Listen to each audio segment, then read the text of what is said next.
Ancora una volta il potere Lombard ha fatto quello che ha voluto. Lo sceriffo Gentilini, che dice apertamente quello che altri si limitano a pensare, sintetizza il malumore della base leghista. Veneti senza sottosegretari, commissariati e per questo con poco peso, secondo l'ex segretario nazionale Giampaolo Gobbo, tanto da non essere riusciti a strappare una rappresentanza, come ha commentato l'europarlamentare Tony Darè, scagliandosi contro il giovane commissario Alberto Stefani.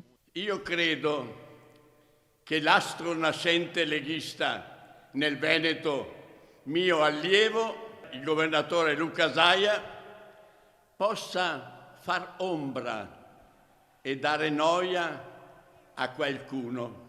Io ora voglio dire a Darè e a tutti gli onorevoli veneti di non fare come i cani che abbaiano alla luna.